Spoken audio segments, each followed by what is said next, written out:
very good evening to our viewer tonight. My name is Evelina Nduyamashangeda. I'm your host tonight.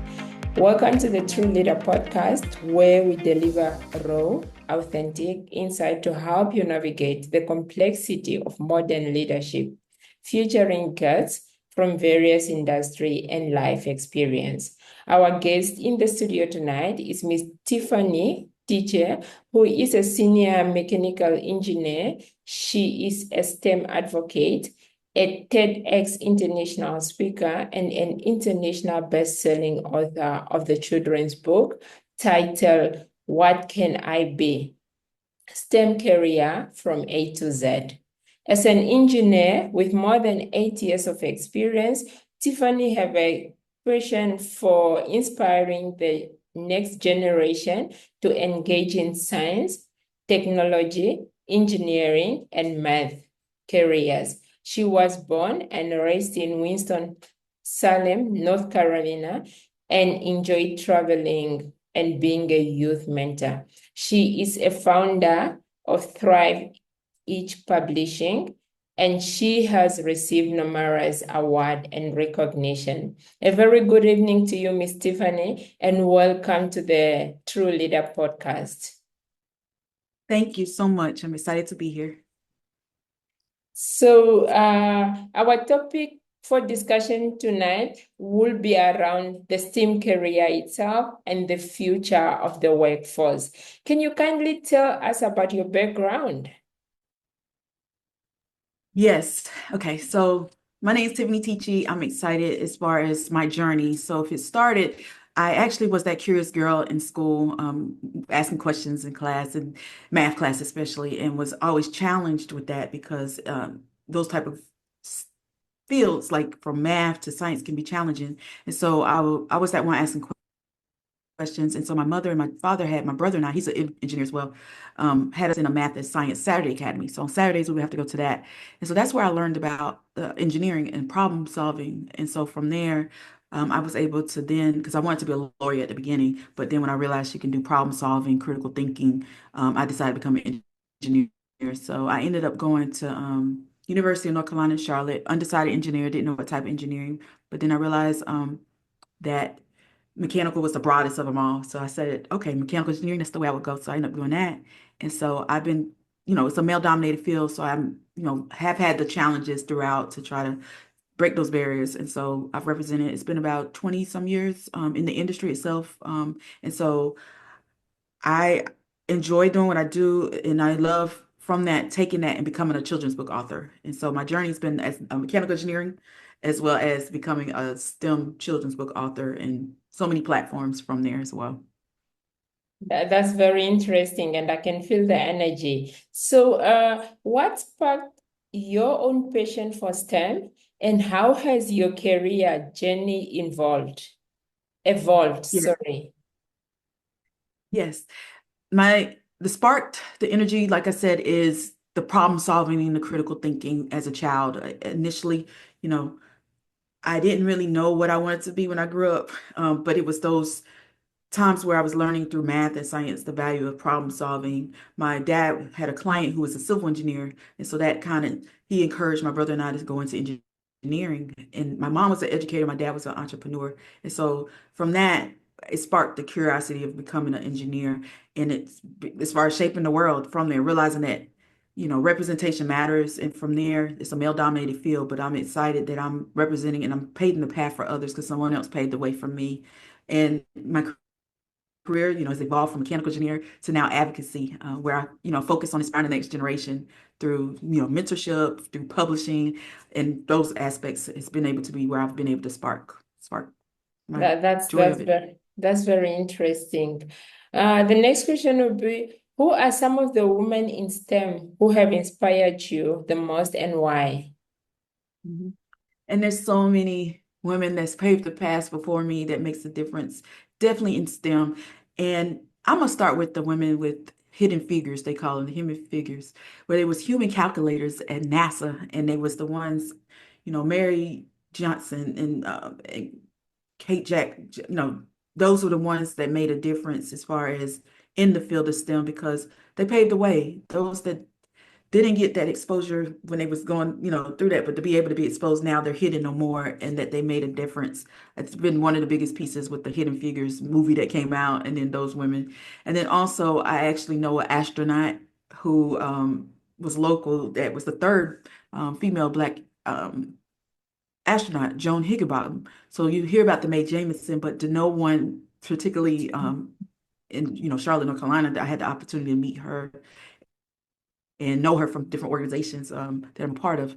And so knowing that she's been in space, meeting somebody who's been in space, an astronaut, is powerful. And so being able to share that journey, representation matters. And I think that's the biggest piece that us girls need to see, and that they broke barriers to be able to serve as role models, showing young girls that they can pursue these careers too. And so those are just a teeny weeny piece of some women that's made some difference in STEM that have definitely been impactful and inspirational to me.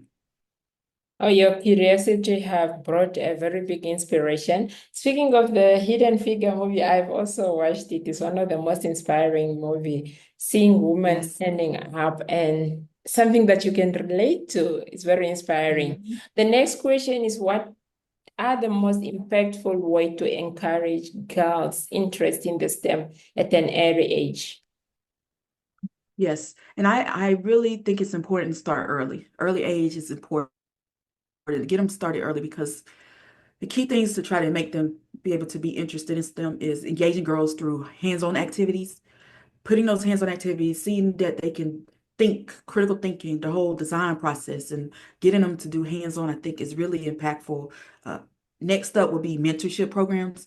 Having programs where they can get mentored is key, so they can get some advice. I've been able to do a lot of these factors, and I'm actually a mentor for many other girls in these factors as college students as well. And so mentorship is another thing. So between hands-on activities, mentorship programs, and then just relatable literature can spark their interest as well in STEM. Hence why I said, let's write a book, how I'm a representing as an author. So being able to have books where they see themselves in it. Another thing is representation, showcasing female role models, just like we've seen with just what we talked about.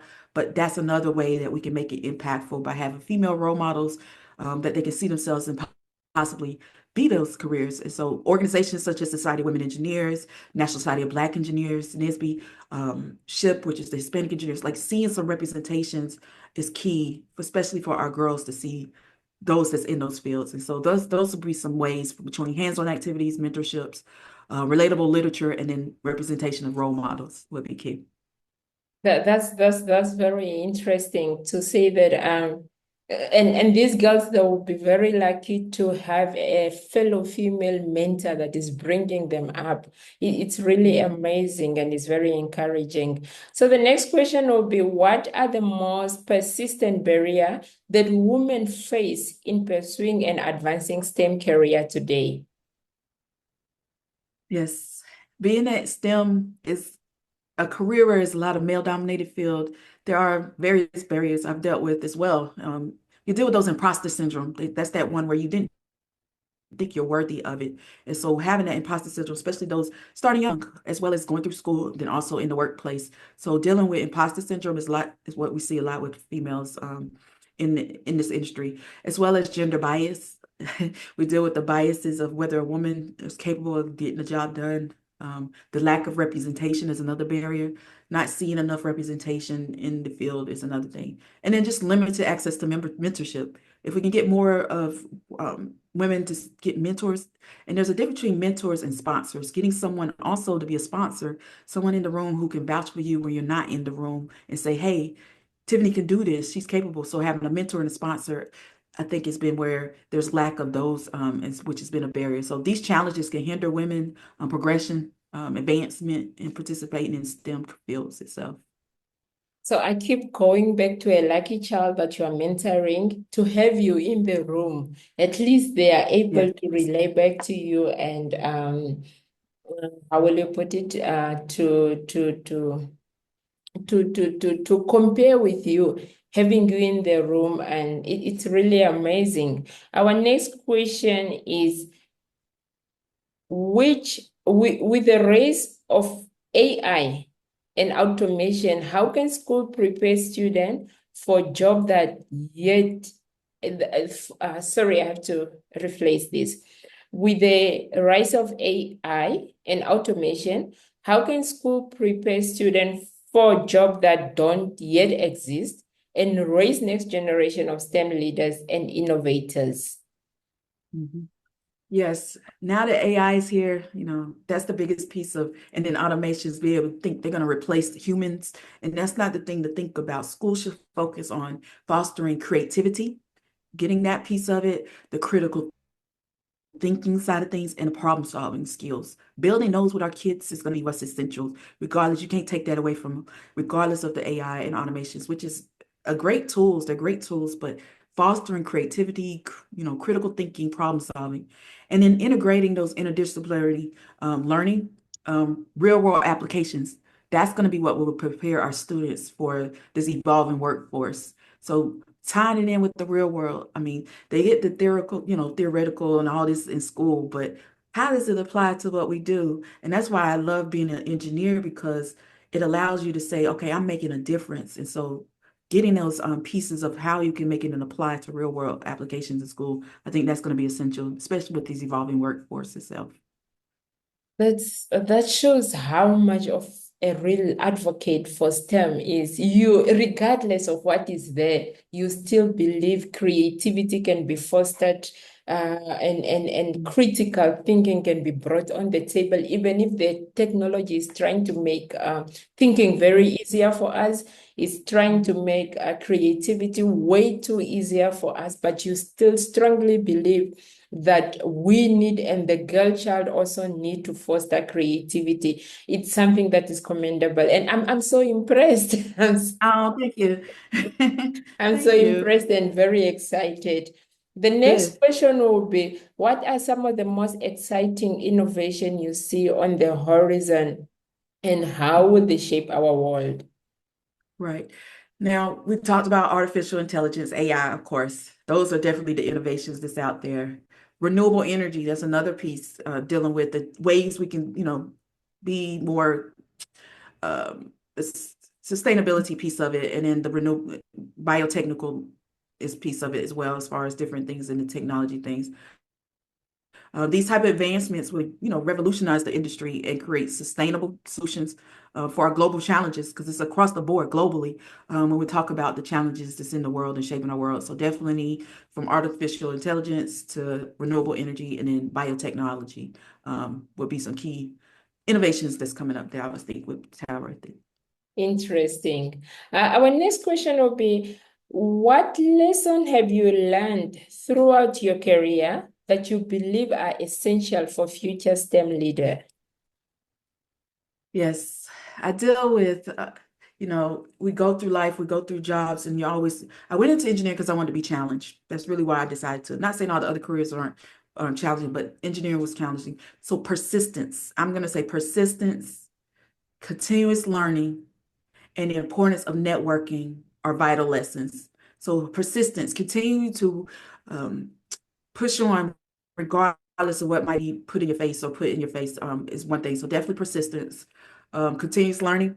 I'm actually getting my PhD. You talk about continuous learning. So I have my undergrad in mechanical engineering, my master's in engineering management, and then I'm currently getting my PhD in leadership studies at North Carolina A&T, Agricultural and Technical State University. And so constantly continuous learning, staying up to trends, I think that's key when it comes to your the importance. And then finally, like I said, importance of networking are vital, because you got to be able to network. You never know who can help you move to the next move for advancement, promotions. So networking is key. So if you embrace, failure, because it's going to happen. I've dealt with a layoff, but then I was told by a recruiter, you're complacent. You've got to move. You've got to get outside your box. And so I was able to get my job back, but I had to relocate. And so you just never know what might happen in life. Failures might happen, but take it as a learning opportunity. I think that's what's crucial for growth in STEM. So embracing failure is a great learning opportunity. Is what I would say is a takeaway. Definitely in this career, especially with STEM. That's quite a very interesting takeaway. Talking about networking is what stood out for us, for me, in most most of the grouping or the teaming or mentorship program, you find you are being told to continue learning, you are being told to be persistent, but nobody comes by to say that you need to network. Yes. We actually think networking is just for entrepreneur and is just for business people. I keep saying these young girls that you are mentoring, they are so fortunate enough Yeah. to have somebody of their own, somebody that Mhm. is bringing new ways of learning to them. And keep up, just keep up this very good work. Let's go to the next Thank question. you. Thank The you. next question Yes. is, how do you envision the future of work in STEM, and what change do you anticipate? Yes. Because of the barriers and there's the things that's out there where it can be challenging, I would envision more inclusivity. We got to make sure that everybody's invited and able to be able to work as a team. We've got to work collaboratively in a work environment. And I think that's the biggest piece.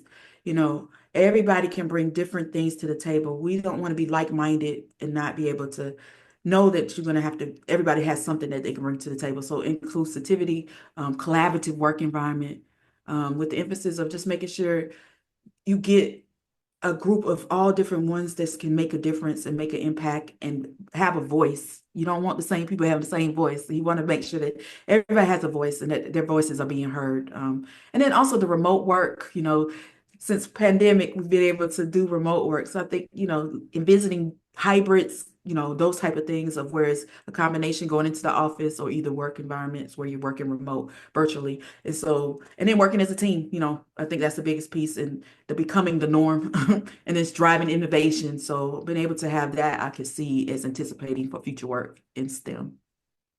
That's very interesting and very amazing. Our next question, what skill beyond technical expertise do you believe are essential for success in future STEM career? Yes. And that's the piece when I talk to the kids, I always say, okay, you got math, you got science, but you also got to focus on that English, your communication. And so I tell them that it's got to be communication. So having soft skills such as communications, um, the teamwork side of things, and being able to be adaptable are essentials. So those are different soft skills that I would say definitely is needed besides just the technical expertise. Having emotional intelligence and a strong ethical framework are vital as well as far as playing significant roles in future STEM careers. And so just keeping those in mind, I think are really essential. So besides just the technical side, you got to also be able to communicate what you're talking about. So the communication, the teamwork, working and then being adaptable because it's always changing. Every day is a change. So that would be some key things I would say besides technical expertise.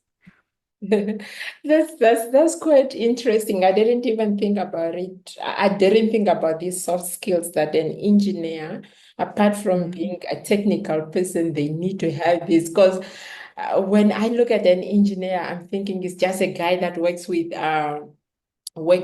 objects and Yes. gonna give this to the marketing guy to do the presentation and stuff. It's quite interesting.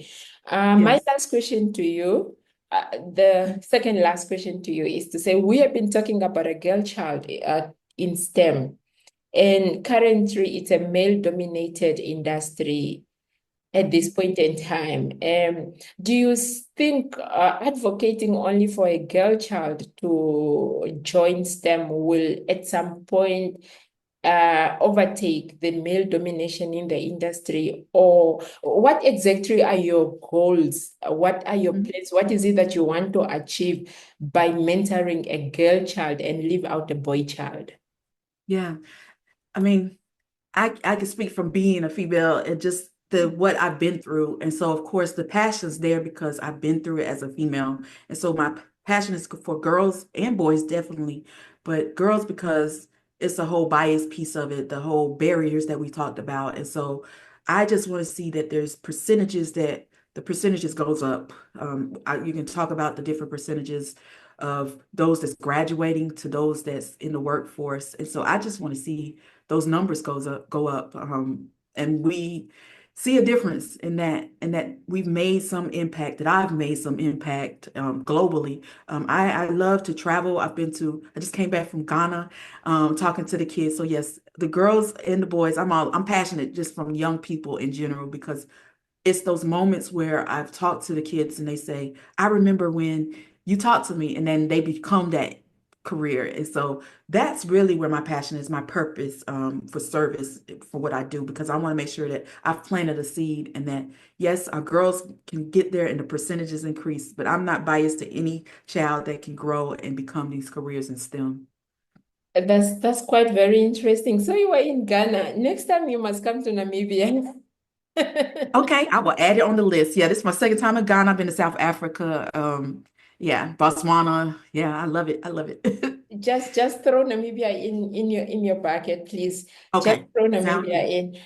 Our last question, Tiffani, is what are the future plans? What future project are you working on?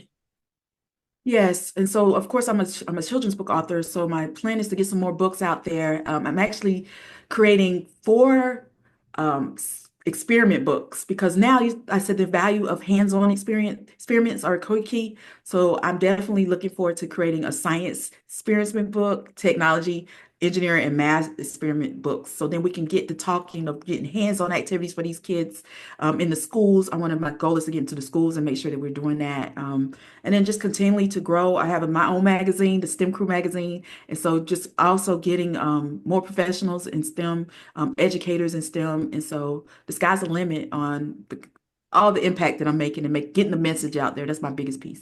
So. Okay. That's very interesting. I just want to share the screen of your book, and I want you to tell us just a little bit the background of the books that you have written. Okay. That's it. Oh, I love it. But yes, that's me. So my first book was What Can I Be? STEM Careers from A to Z, alphabet book. Learn about all different types of careers in STEM. I could have just did engineering, but it goes from astronaut all the way to zoologist. And so that's my book. And then now I have it translated. This is just a little bit. This I've got so much more that's not even shown on that screen. But I've got it translated in Spanish, French, Swahili, Italian. And then also color and activity books. And now I have a whole series, the STEM Crew Kids Adventure Series. So they're building a balloon powered car to building a magical spaceship. And then I have one coming that's going to be where they're building robots. And so these are just, and then I have a teacher's edition. So I just getting the message out there any way I can in any different fashion, to try to make sure I meet the needs of what's needed out there for our kids and everything. And then I also have transformational books where I've done collaborative books with others, just talking about that persistence, resiliency, and trying to encourage other girls. So I have also collaborative books adult books where I can do transformational ones, and then my entrepreneurship journey too. So sharing how that journey is as well in itself in publishing side of things because I am a publishing consultant. I help others be able to publish children's books because I learned the process. And so I also have a publishing agency, Inspired Authors Publishing, where I help others be able to get other children's books, get other books out here. So I didn't want to just me get my books out there, but I want to help others get their books as well. So this is me. And then TEDx Talk, as you see on there, I've done TEDx Talk in South Africa. I did a TEDx University of South Africa and was able to talk about STEM. And so, yeah, these are some of my books. And my passion is trying to get more our kids into STEM, especially girls and underrepresented into the field. So, thank you for displaying this. I love it. That's quite interesting and very rich coming from you. Like, you don't just want to have your book only out there, but you're also trying to help other authors and empower other people also that want to Yes. be out there. It's quite a very rich character to say, and Mhm. I commend you for that. So, Thank you. where can we find you? Where can our viewers find your Mhm. book throughout the world? Where are your books available? Right. So I have a free, I'm always about giving free things just so then we can get you started. So www.stemistheway.com, go there and you'll get free 10 STEM scholarships and organizations ebook. once people go there, then I can get you to all the books and everything from there. But I want to go ahead and get you started with some free resources. I've identified some, different types of organizations tied to STEM. I've given some scholarship opportunities. So www.stemistheway.com definitely is a way to get to my books. And then also, if you want to get your book published, I am a publishing consultant, as you see. So www.publishtherightbook.com. I can get you started with getting your books published. So that's two ways to try to get me in touch with me to get get the books, as well as some free resources that can get you there. So thank you. That's very interesting. Thank you so much, Miss Tiffany, for being with us tonight, for Yes. making time to share your journey of inspiration with our viewer tonight. And for our viewers, please do not forget to visit that website, www.steamtheway.com, so that you can also enrich yourself with information there, and you might find an opportunity that can contribute to your future. And do not forget, to our leaders, please do not forget to tune in on every 1st and 16th of every month on our YouTube channel, Spotify, and Apple Podcast. Thank you so much and very good night to you. Thank you. All right.